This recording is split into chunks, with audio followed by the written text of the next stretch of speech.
So आम्ही आता just दशावतार movie पाहून आलोय आणि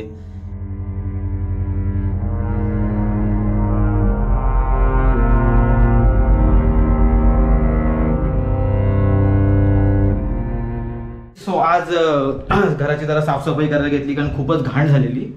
किचनची सर्व भांडी टाकली वर आणि ते मॉप फिरवतोय निमेश.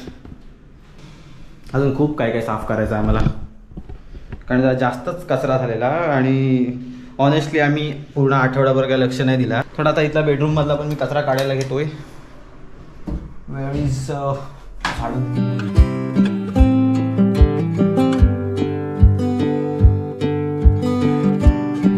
निमेशने एक नवीन आयडिया काढली. काय निमेश?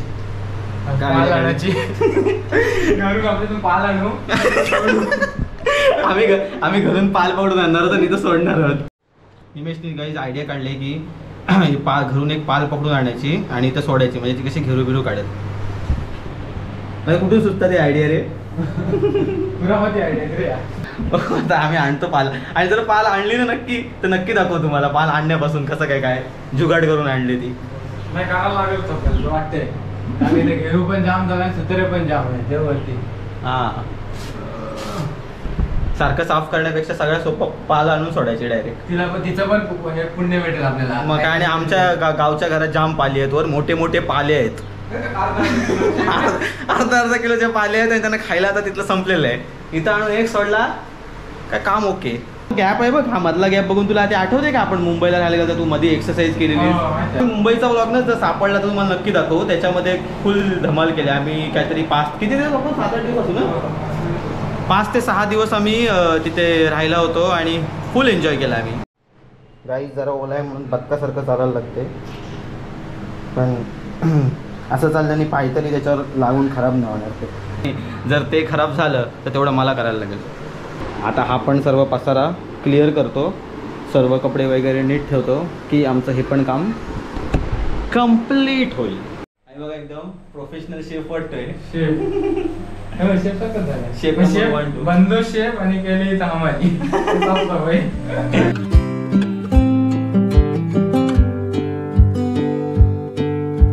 सो मागच्या फ्रेम नंतर आता जवळपास अर्धा ते 1 तास झाला असेल आम्ही कंटिन्यू किचनचं साफसफाई करतो. फ्रेश वगैरे होतो, खातो आणि मग जातो मूवीसाठी. किचन बघून घ्या एकदा.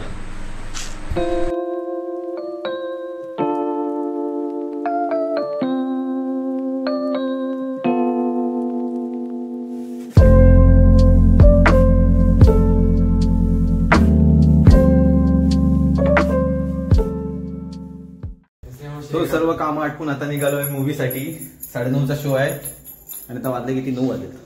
शेख रमजान खान कैसे हो भाईजान? पकड चावी पकड.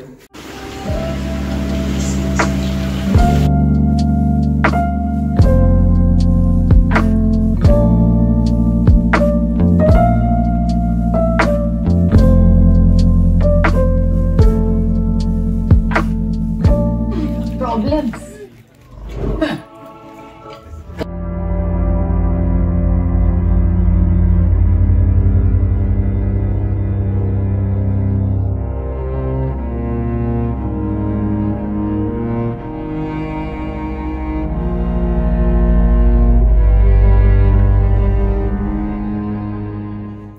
सो आम्ही आता जस्ट दशावतार मूवी पाहून आलोय आणि कसं वाटतं निमेश? कसा होता मूवी? मस्त होता. मराठी मूवी म्हणजे या टाईप मध्ये बनवलेला. थोडा सिनेमॅटिक वगैरे चांगले होते, बघण्यासारखा होता आणि वर्थ इट होता. आणि कावदात ना कधी कधी आपण बोलतो की बजेटचे मूवी भारी असतात पण जर स्टोरी टेलिंग छान असेल ना तर मूवी एकदम चांगले असतात. आणि ऍक्टिंग पण चांगली होती म्हणजे ओव्हर काय नव्हतं. म्हणजे मूवी नावाप्रमाणे होती. मूवी ना आपण जाऊन खास टॉकीज मध्ये बघितले पाहिजेत. म्हणजे आम्ही जेव्हा ट्रेलर आला तेव्हा असं मला पण एक आयडिया नव्हती की हा तू बघशील ते. मी असंच ठरवलं की आपण जाऊ बघायला.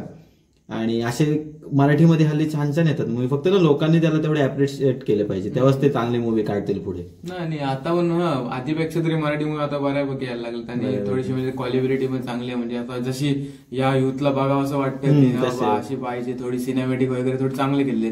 व्हीएफएक्स पण चांगले होते म्हणजे बघण्यासारखे होते. मोठे मोठे बजेटचे मूवी पैसा विसा टाकतात आणि व्हीएफएक्स बघितलंच ना किती लो क्वालिटीचे. म्हणजे बजेट पण कमी असून पण व्हीएफएक्स चांगले होते. म्हणजे असे मराठी मूवी मध्ये या टाईपचे व्हीएफएक्स मस्त वाटले बघायला. क्वालिटी पण चांगली होती मूवीची. टक्के रिकमेंडेड आहे मूवी हा. नक्की बघा आणि बघायला मेन तर पाहिजे. टॉकीज मध्ये जाऊन बघा.